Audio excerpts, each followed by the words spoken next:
The rain starts politely. That's always how it begins. December rain doesn't arrive screaming. It taps on the roof. Steady, cold, familiar. You tell yourself it's winter weather, normal, seasonal.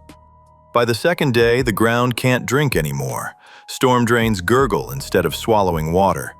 The creek behind the neighborhood starts moving faster than it should. By the third night, your phone buzzes while you're half asleep. Flash flood warning. Seek higher ground if necessary. You look out the window. Everything still looks normal. That's the mistake. Floods don't look dangerous until they already are. In the United States, winter floods are especially deadly because they don't behave like summer storms. Cold rain, saturated soil, swollen rivers, and failing infrastructure combine quietly. Snowmelt upstream, frozen ground below. Water has nowhere to go except sideways, into streets, garages, basements, and homes. And when it comes, it doesn't negotiate. If you wait until water is inside your house, you're already late. So this is not about escaping floodwaters in the moment. This is about what you secure in advance, before the rain turns into a decision you don't get to make. 10 things decide whether a flooded home is an inconvenience or a total loss. The first thing you must secure is your identity. Not metaphorically, literally. Passports, birth certificates, social security cards, property documents, insurance papers. These are the hardest things to replace after a disaster, and floods destroy them efficiently. Paper dissolves, ink bleeds, plastic warps. During major floods, recovery stalls not because people lost furniture, but because they lost proof of who they are. Aid requires documentation. Insurance requires documentation. Rebuilding requires documentation. These items don't belong in drawers. They belong sealed, elevated, and ready to move. Waterproof bags inside rigid containers, stored above expected flood levels, preferably with digital copies stored offline as well. Floodwater doesn't care how organized your filing system was. The second thing you must secure is your money in forms that still work when systems fail.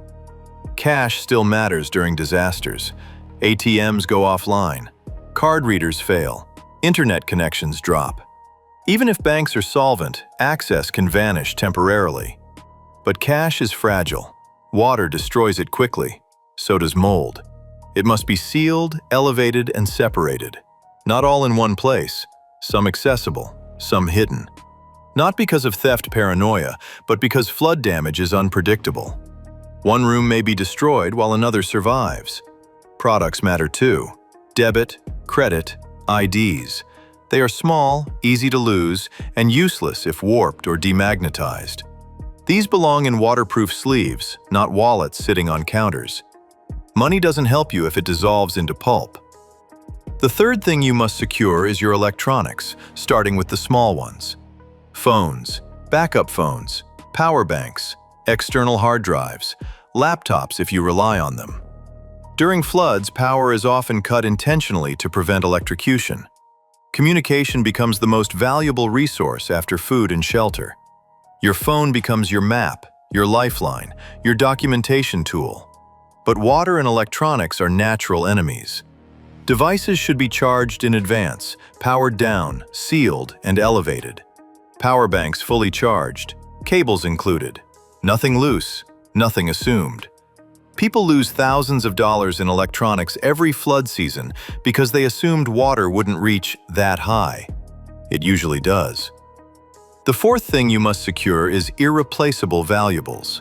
Jewelry, gold, watches, heirlooms, small, dense items with high value per ounce.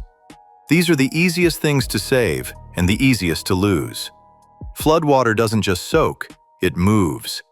Items get swept into drains, buried in mud, or carried out of the house entirely. Once that happens, recovery is unlikely. Anything small and valuable should already be consolidated, sealed, and mobile. Not scattered across rooms, not left in drawers, not forgotten in closets. If evacuation becomes necessary, you don't want to be choosing what matters while water is rising. The fifth thing you must secure is your medicine. Floods disrupt pharmacies, Roads close, supply chains stall. Cold temperatures complicate storage. Prescription medications, inhalers, insulin, essential over-the-counter drugs. These must be protected from water and temperature extremes. Losing medication during a flood turns a survivable situation into a medical emergency. This is not speculation. It's documented repeatedly in disaster response reports. Medication should be waterproofed, clearly labeled, and part of your immediate access kit, not buried in a bathroom cabinet at floor level. The sixth thing you must secure is clean clothing and footwear. This sounds minor until it isn't. Cold floodwater strips heat fast.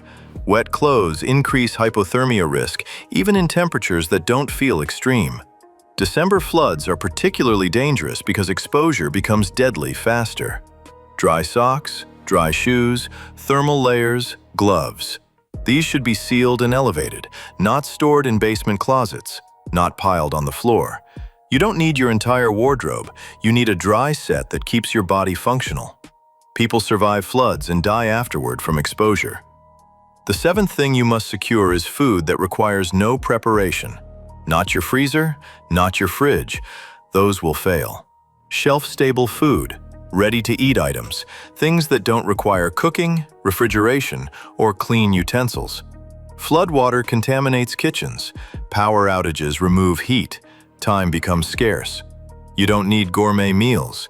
You need calories that don't depend on infrastructure, and they must be stored where water won't reach them. The eighth thing you must secure is drinking water, or the ability to purify it. Floodwater is not drinking water. It carries sewage, chemicals, fuel, and debris. Even clear-looking water is unsafe. Municipal water systems can become compromised during floods. Boil advisories are common. Sometimes boiling isn't possible. Sealed bottled water, stored high, buys you time. Water filters or purification tablets give you options. Dehydration during cold weather is deceptive. You feel less thirsty, but your body still loses fluids. Water security is survival security. The ninth thing you must secure is lighting. When floods cut power, darkness adds risk. Falls, injuries, poor decisions, flashlights, headlamps, batteries, all sealed, all accessible. Candles are risky during floods. Gas leaks, unstable surfaces, and moving water don't mix well with open flames. Light doesn't just help you see, it helps you stay calm. The 10th thing you must secure is information and communication. Printed emergency contacts, addresses, insurance numbers, maps, local emergency frequencies. When networks fail, information becomes fragmented. Having your own reference matters. Organizations like FEMA and the National Weather Service consistently emphasize preparedness because response time during floods is limited. Roads close, rescue resources are stretched. Knowing who to call, where to go, and when not to move matters. Now here's the truth people avoid. Flood survival isn't about heroics. It's about not being surprised. Most flood deaths don't happen because people didn't try hard enough. They happen because people assumed tomorrow would look like today. December floods are especially dangerous because cold removes your margin for error. Wet becomes lethal faster. Darkness comes earlier. Infrastructure repairs take longer. Securing these 10 things before heavy rain begins doesn't mean you expect disaster. It means you respect probability. You're not preparing for the flood. You're preparing for the moment when you realize it's too late to prepare. When water starts moving, decisions collapse into seconds. You don't want to be searching. You want to be grabbing and going, or staying safely without regret. Floods don't destroy houses. They destroy unprepared timelines. And the people who survive are almost always the ones who secured the boring things quietly, days before the rain felt serious. So that's it, folks. I hope our video will help you if these kind of situation emerges out of nowhere. And if you like our videos, share it with your friends and family so they also can survive in situation of life and death. Be safe. Be alive. We'll meet you in next one.